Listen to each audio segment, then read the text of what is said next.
Wow, wow, wow, what a breaking news. Megan Sussex shatters the internet and the global beverage market.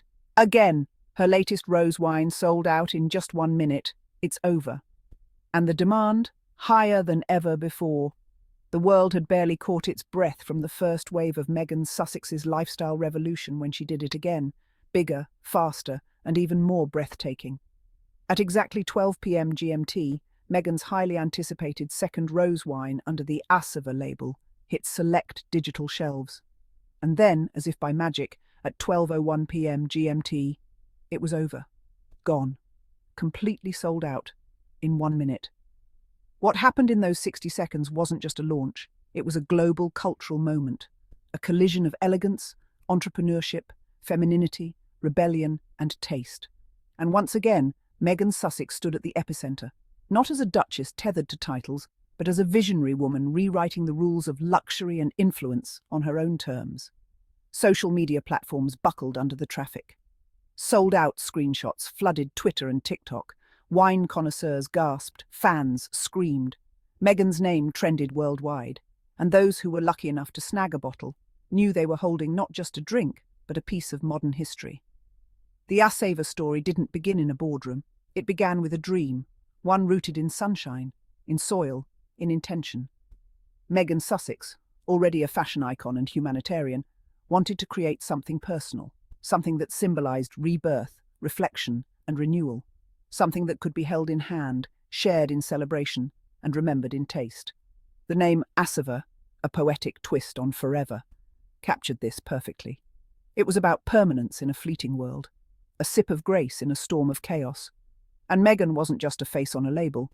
She was there selecting grapes, shaping flavor profiles, designing bottle aesthetics, and ensuring that every element spoke her truth. Asava wasn't just a wine brand. It was a statement of purpose. And the world listened. When the first Asava rose dropped in early 2025, it took 10 minutes to sell out. A gentle storm compared to the tsunami we've just witnessed. Still, it was a moment of validation. People weren't just buying wine, they were buying into Meghan's world.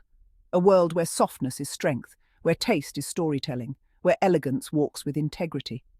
The first edition of Asava was crisp, floral and refreshing. A delicate blend that hinted at Mediterranean summers, barefoot walks and laughter under moonlight. Critics raved, lifestyle magazines fawned, and fans began the countdown for what many hoped would be a sequel. They didn't just get a sequel, they got a supernova. Meghan's new rose, dubbed Bloom of Grace, was deeper, bolder, more sophisticated. It reflected growth, not just in the vineyard, but in the woman herself. The flavour? A poetic symphony of wild strawberry, white peach, elderflower, and a subtle hint of rosehip. It danced on the palate. It lingered like a memory. It was, as one Parisian sommelier described it, sunlight in silk form. The bottle, a masterstroke, etched with floral engravings, sealed in rose gold wax, with a hand-calligraphed label that read, Asava Bloom of Grace, 2025, a limited edition beauty destined for collectors' shelves. But no one predicted the frenzy that followed. At launch, over 1 million users queued across digital platforms. The site crashed twice. Shopify and Stripe saw unprecedented traffic spikes. Meghan's e-commerce partner later revealed that over 45,000 bottles were processed in under 60 seconds, a record-breaking feat across the beverage industry. Within moments, resale platforms began listing the bottle for 3 to 5 times its original price. Restaurants began competing for future allocations. In London, a Michelin-starred venue reportedly offered £1,000 for a case. In Los Angeles, influencers cried on Instagram Live, mourning their missed chance. The reaction was pure global hysteria, but it was more than hype. It was the Meghan effect, refined, empowered, and undeniable. On TikTok, the hashtags #ASavaWine, #Megan Sussex Rose, and #SoldOut in 60 trended within minutes. Influencers shared their purchase attempts, unboxing rituals, and dramatic reactions. One video, of a woman popping open last year's rose and toasting Meghan, hit 12 million views within a day. Twitter was a battlefield of joy and heartbreak. Fans celebrated their orders while others begged for restocks. Some joked that Meghan's wine is harder to get than concert tickets to Beyoncé. Others compared it to supreme sneaker drops. And through it all, Meghan remained gracefully silent, letting her product speak. Why this reaction? Why does the world chase Megan Sussex's wine with the same fever reserved for royal weddings or tech gadget launches? Because Meghan represents a rare fusion. She's regal, yet relatable, private, yet powerful, feminine, yet fierce. Her wine isn't just rose, it's rebellion, it's storytelling, it's healing. Every bottle feels like a whisper from a woman who walked through fire and came out with flowers in her hands. People don't drink Asava to get tipsy. They drink it to belong, to feel inspired, to taste transformation.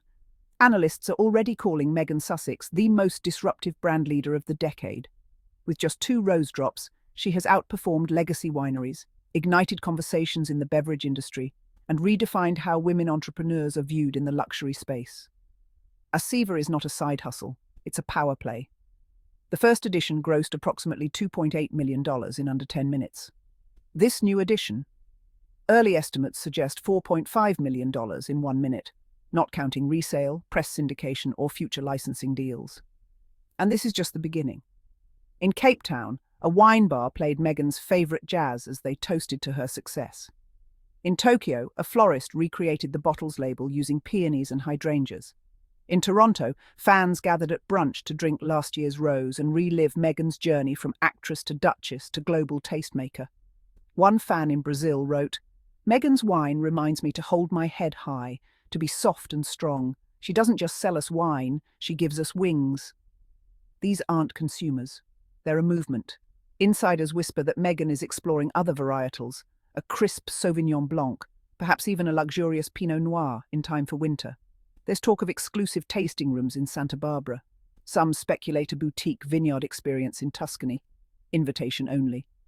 What's certain is this: Asava is here to stay, and Meghan's magic is only just beginning to ferment. In a world obsessed with speed, scandal, and spectacle, Megan Sussex offers something else. Intentional beauty, thoughtful elegance, quiet strength. Her rose is more than just wine. It's a symbol of rebirth. With one hand, she holds her glass. With the other, she rewrites her story. And as the world drinks in her power, one thing is clear. Megan Sussex isn't just living history, she's bottling it. The launch of Megan Sussex's new rose was more than a business move. It was a seismic shift in cultural influence. In just 1 minute, she silenced critics, uplifted supporters, and proved yet again that grace and grit make a powerful blend. From vineyard to victory, Meghan has infused every bottle with her soul, and the world can't get enough. As waiting lists overflow and fans beg for more, one truth remains. Meghan has not just created a wine, she's crafted a legacy. And the toast belongs to her. Megan Sussex's new rose sold out in 60 seconds, and the world is still spinning. More than a wine, it's a movement, a symbol of strength, grace, and rebirth. As fans raise their glasses, one truth echoes louder than ever. Meghan isn't chasing history, she's making it, one bottle at a time. To all my curious Sussex family, thank you all for watching, and do not forget to subscribe, like, and put a comment. Bye-bye. See you in our next episode.